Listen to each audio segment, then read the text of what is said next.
आज हम simple past tense यानी कि पास्ट के बहुत अलग अलग जो काइंड्स हैं वो आज देखेंगे। और उसमें सबसे पहले है सिंपल पास्ट टेंस। सो हमने प्रेजेंट के भी बहुत सारे जो टाइप्स के काइंड्स थे वो देखेंगे, जैसे कि सिंपल प्रेजेंट टेंस है, सिंपल कंटिन्यूअस टेंस है, सिंपल प्रेजेंट कंटिन्यूअस टेंस है, सिंपल प्रेजेंट परफेक्ट टेंस है। तो इसी तरह से पास्ट के भी जो अलग अलग काइंड्स हैं वो आज हम देखेंगे। जैसे कि सबसे पहले सिंपल पास्ट टेंस। तो सिंपल पास्ट टेंस का फॉर्म क्या है, किस तरह से वो सेंटेंस में फॉर्म होता है, उसके जो सेंटेंस स्ट्रक्चर है वो कैसा होता है। तो सिंपली अगर हम देखें तो simple past tense is formed by using the past tense form of the verb, यानी कि जो वर्ब का पास्ट टेंस होता है इस तरह by the using the past tense form of the verb. Verb का जो पास्ट टेंस है उसे हम यूज करेंगे, V2 को यूज करेंगे, V3 को यूज करेंगे फॉर द पास्ट टेंस। यहाँ पे कुछ एग्जांपल है, जैसे कि सी संग है, वो सिंग का क्या होगा, सी संग यानी कि जो संग है SANG, वो सिंग का क्या है V2 यानी कि वर्ब का सेकेंड फॉर्म है, पास्ट टेंस है। इसीलिए यहाँ पे अगर हम पास्ट टेंस की बात कर रहे हैं तो हमेशा पास्ट टेंस में हम उसके पास जो फॉर्म है वर्ब की वो यूज करेंगे। तो सबसे पहले जो है ये सिंपल फॉर्म आपको याद रखना है। और फिर दूसरा एग्जांपल है द चिल्ड्रंस प्लेड, वो प्ले का है, V2 है यानी कि वर्ब का दूसरा फॉर्म है, पास्ट टेंस है। I wrote a letter, wrote is the past tense of write. फिर अगर हमें सिंपल पास्ट टेंस में नेगेटिव सेंटेंस फॉर्म करना है तो उसका फॉर्म क्या होगा कि negative sentence have the form did not और didn't is the short form of did not plus the main verb. अब जब भी हम नेगेटिव फॉर्म बना रहे हैं इन द पास्ट टेंस तो हमेशा अगर नेगेटिव फॉर्म है तो उसके साथ डिड उसके साथ अगर यूज कर रहे हैं तो did is also refer to past tense, तो हम उसके साथ मेन फॉर्म यूज करेंगे वर्ब का, ना कि पास्ट टेंस है फॉर्म का। जो भी पास्ट फॉर्म है वर्ब का वो यूज नहीं करेंगे, क्योंकि यहाँ पे नेगेटिव में आपको ऑलरेडी डिड है वो पास्ट टेंस रिफर कर रहा है, इसलिए हम हमेशा मेन फॉर्म यूज करेंगे इन दी वर्ब। तो यहाँ पे एग्जांपल भी दिया है मैंने आपको नेगेटिव सेंटेंस का, she did not sing, did is also refer the past tense, so we are not using the past verb of the verb. तो अब यहाँ पे हमने सिंग ही लिया है, V1 ही लिया है, मेन फॉर्म लिया है वर्ब का। आगे है इंट्रोगेटिव सेंटेंस। तो इंट्रोगेटिव सेंटेंस है वो कैसे फॉर्म होता है in the simple past tense.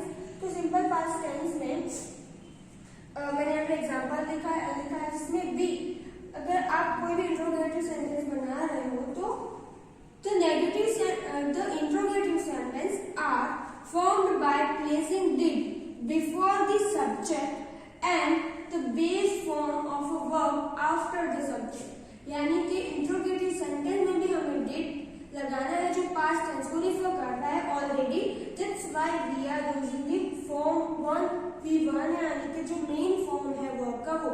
यहाँ पे एग्जांपल है जैसे डिड हमने यूज किया है जो पास्ट टेंस को रिफर कर रहा है, शी इज द सब्जेक्ट। हमेशा इंट्रोगेटिव सेंटेंस में क्या होगा, जब भी हम इंट्रोगेटिव सेंटेंस फॉर्म कर रहे हैं हमें आइडेंटिफाई करना है तो डिड के बाद यानी कि सब्जेक्ट आएगा और सब्जेक्ट के पहले हमेशा डिड आएगा।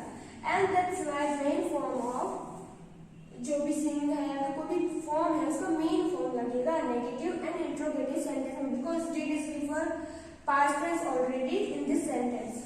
फिर नेगेटिव एंड इंट्रोगेटिव सेंटेंस हमें अगर बनाना है सिंपल पास्ट टेंस का तो डिड सी नॉट सिंग, यहाँ पे नॉट है क्या रिफर कर रहा है negative sentence, and did it's also a come जो सेंटेंस के में आगे लगाया है बिफोर द सब्जेक्ट, तो that's why it is a negative and interrogative sentence. तो अब हम आगे से यूजेस देखेंगे कि सिंपल पास्ट टेंस के यूजेस क्या है। यहाँ पे थोड़े और भी एग्जांपल है, जैसे कि negative sentence simple past tense में है उसके एग्जांपल है the childrens didn't play, I did not write a letter. फिर इंट्रोगेटिव सेंटेंस के और दो एग्जांपल है, जैसे कि did the children play, did I write a letter. और इंट्रोगेटिव नेगेटिव सेंटेंस के भी यहाँ पे एग्जांपल दिए गए, did she not sing, didn't she sing. आप शॉर्ट फॉर्म में भी डिडंट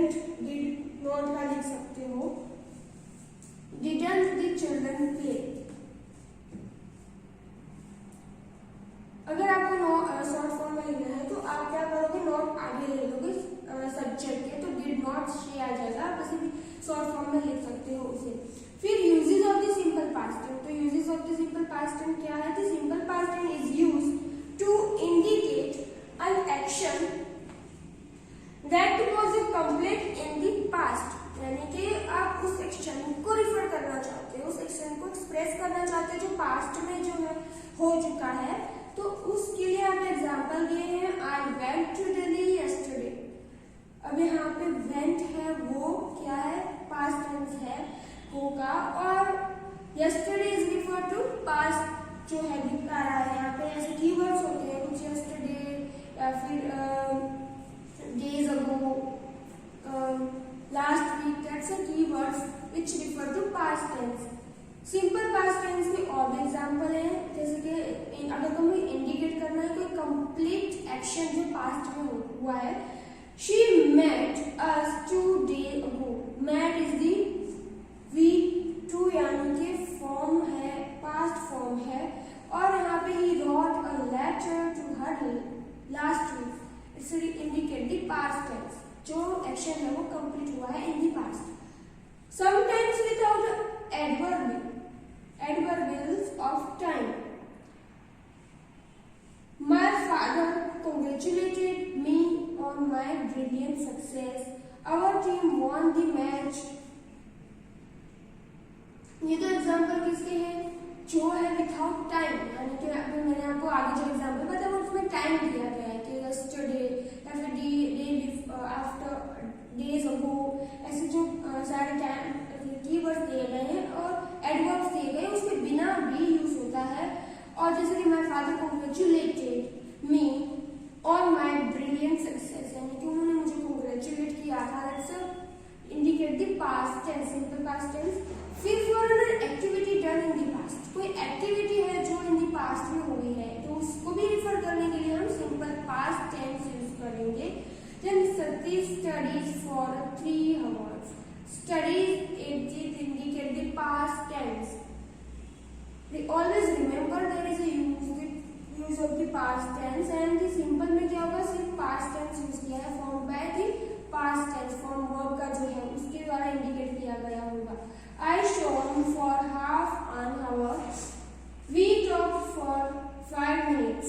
तो यहाँ पे मैंने आपको जो बोले थे एग्जाम्पल, वो एक्टिविटी जो हो चुकी है इन दी पास्ट उसके थे। अब टू एक्सप्रेस एन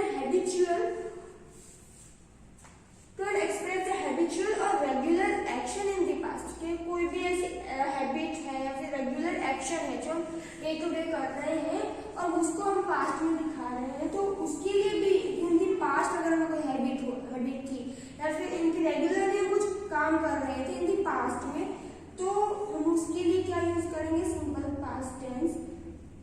यहाँ पे एग्जांपल है जैसे कि my father always got up at 4 a.m. She visited the temple every day. He worked in his garden every Sunday. This indicates that habitual and regular actions in the past. फिर है इन condition closes, तो conditional closes हम जब use करते हैं इन simple past में, तो कैसे उसका फॉर्म होगा? If you went there you should meet him. That's क्या है? कंडीशन दिखा रहा है यहाँ पे, और जब भी हम कंडीशन क्लोजेस यूज करते हैं तो हम सिंपल पास्ट टेंस यूज कर सकते हैं और इस तरह से यूज करते हैं जैसे मैंने आपको बताया। If you went is the past tense of go, तो यहाँ पे हमें वेंट है वो पास्ट टेंस ऑलरेडी हमें सिंपल पास्ट टेंस इंडिकेट कर रहा है, रिफर कर रहा है, that's why it is a simple past tense. और यहाँ पे एग्जांपल है if he accepted my advice he would overcome his difficulties. फिर थर्ड एग्जांपल है if she worked hard she would pass. यहाँ पे कंडीशन दिखा रहे हैं, अगर इसने ऐसा किया होता तो ऐसा होता, अगर ये ऐसा करेगा मतलब इसने ऐसा किया होगा तो आगे का जो एक्शन है ऐसा हो सकता है, this is refer to condition. फिर यहाँ पे है in the indirect form of speech, यानी कि इनडायरेक्ट स्पीच जब हम यूज करते हैं तब सिंपल पास्ट टेंस का यूज होता है। और किस तरह से होता है? Let's see the example of the indirect form of speech in simple past tense. He said, I work for 8 hours every day. अब इसका जो indirect speech होगा वो क्या होगा? He said that he worked for 8 hours every day. यहाँ पे work के फॉर्म है। अब हमने इसका ईडी पीछे लगा के पास्ट फॉर्म उसका कर दिया है verb. My teacher said I pray to God for your success. अब इसका इनडायरेक्ट स्पीच होगा my teacher said that we pray to God for our success. तो this indicate the simple past tense. अब इसके इतने यूजेस हैं और ये फॉर्म है जो मैंने आपको अभी बताया है, आपको रिमाइंड करने हैं बार बार इसको। ये सारे जो यूजेस है वो आपको इसके और भी एग्जाम्पल आपकी बुक में लिखने हैं, इसके और एक्सरसाइजेस हैं आपको वो सॉल्व करनी है, जिसकी वजह से आप आइडेंटिफाई कर पाओगे हाँ ये जो सेंटेंस है वो किस फॉर्म में है, तो सिंपल पास्ट टेंस में है और इसका जो पूरा स्ट्रक्चर है वो डिफरेंटली कैसे यूज होता है और किस तरह से होता है। तो आप आज हम जो है सिंपल पास्ट टेंस का आज यहाँ पे कंप्लीट करते हैं। आगे जो है सिंपल प्रेजेंट है